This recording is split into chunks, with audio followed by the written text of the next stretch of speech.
Alright guys, so this is the DC Multiverse Clayface. Really in the package there's nothing else. It looks like there's a peg stand in the back and a card. I don't understand why you have a peg stand, but yeah, I usually don't buy these. Like I think the only reviews I've done is like the Return of the Dark Knight. What was it? The horse wave and build a horse wave, build a figure, whatever, and then the King Shark wave. And that's it. Like I've bought other stuff and just not really been into it. Like I like DC, but I'm more of like just Batman, and I don't know. And this is a really cool Batman character, but yeah, I thought this figure was pretty interesting. So I found out Target was 40. Did price match it with GameStop. They had it for 34. So if you find it, just save yourself a few bucks and price match with GameStop. I don't know if it's just a weekend thing, but yeah, it was there. So that's pretty much it with the front. The side is Clayface's huge prospect can see. Power shot in the back. That would be cool if his eyes do glow in the dark. I'm not sure though. I don't see anything that says that. And same thing with the side. So all it really is to it is to open it up and see how it looks. Alright, so I got a Clayface out of the package, and I don't know, at the moment I've kind of got like mixed thoughts about it.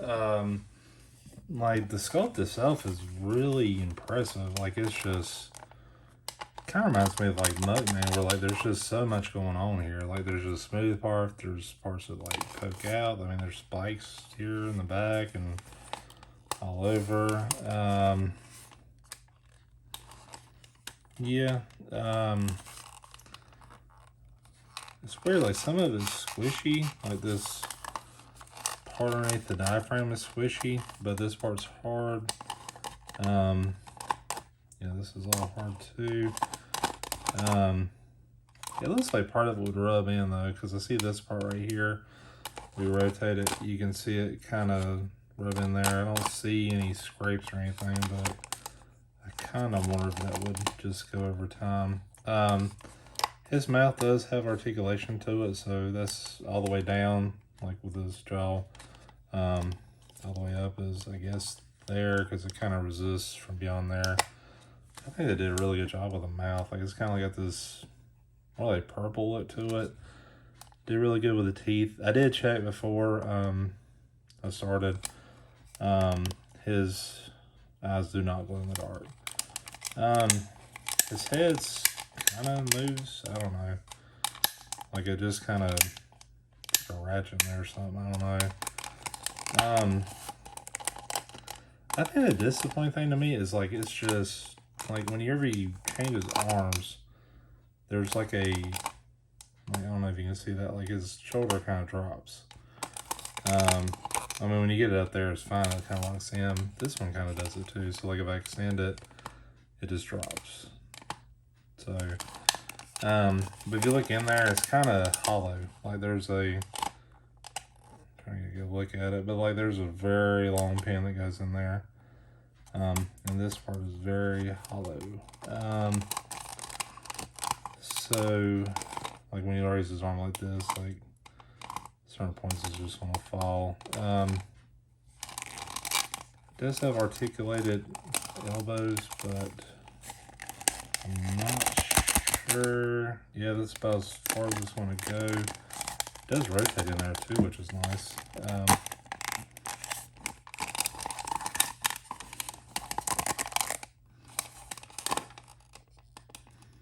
That's pretty cool too. Like he's got like a kind of like a goop right there, and that's pretty hard, so it's not bendable.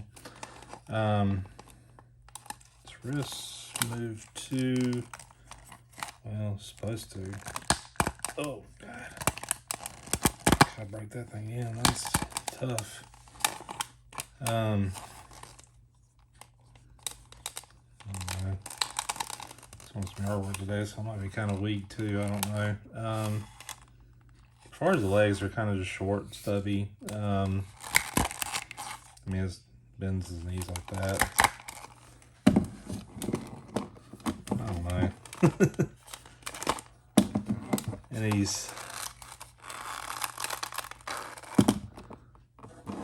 like, he's pretty solid. Like, he stands there and he can take up a lot of shelf space, honestly. But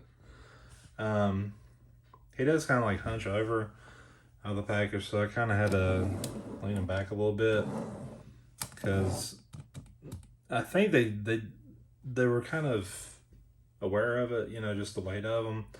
Because his lower part, like he was like that in the comic book too. He had like a big arms, big torso, but his legs were kind of small, like an anime series and cartoons and probably the video game too. Excuse me, I'll take a drink. So I think they did that too, and they kind of were aware that like, okay, we make this torso part hollow, it would cut off some of the weight, and I think it has. Does it have peg holes? I don't know, so I guess you can use that same if you want to. Well, it's extend out pretty good. So, I mean, he's got a pretty articulation for what he is, you know. I mean, only the way I can see this being done is like someone just made out of Play-Doh, because that's kind of what Clayface is. So I'm gonna bring out King Shark and just do like a comparison to him, because he's the only one I can really think of just to kind of compare the size to him. So anyways, I'll be right back. All right, so put his arms down a little bit and just kind of get a more subtle comparison here.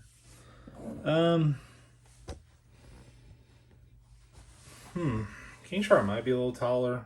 I'm just kind of looking at this compared to that, like just slightly taller. Clayface is definitely wider. As far as weight goes, I think King Shark has a little more weight, but it's close.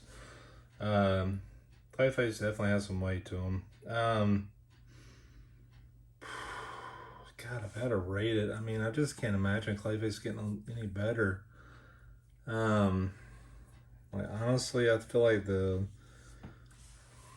don't know, like, I just feel like for an extra, I don't know, I really don't. I mean, the detail I love, I think they did a great job with that. You know, just seeing the package is very striking. At least for me, it was. The arm thing just feels kind of cheap. I don't know, like, it's just, like, the pin is so long. I wish they just kind of molded the plastic into the shoulder a little bit more. It just seems like there's a center skeleton and like his pin is just going all the way in there. I'm gonna give it an 8. I think it's solid. I mean, it's $40. I mean, like, you know, Marvel Legends stuff like this is like, you know, probably 50 or more, because I'm trying to think something to compare us to. Like the I'm Margaret, you have to pay 70 for it, and it comes with like a $20 figure, so it's like $50. MODOK was 50, and he's pretty big too. So, you know, I really have to give kudos to like Mark McFarlane for trying to make like a affordable alternative. He seems like the only one right now that's staying at like the $20 range, and you know, he's putting like waves out. They're $25 a piece, and they come with a Build-A-Figure pieces. So, and he's like trying to condense it down to like 4 or 5 figures, which is, you know, really good too. Rather than less like Marvel Legends, where they try to get you by 6 or 7. So yeah, that's definitely kudos to that. I don't know. I like it. You know, I'm not quite set on buying more Multiverse stuff. It's just I don't know enough about DC. I like Batman a lot, so that's why I kind of got into this. But yeah, I give it a good solid 8. I think it's worth $40. But like I said before, just make sure you know, do your price matching too, because I know GameStop had it for 34, and I think some other places had it a little cheaper too. So, anyways, that's all I have. Thanks for watching.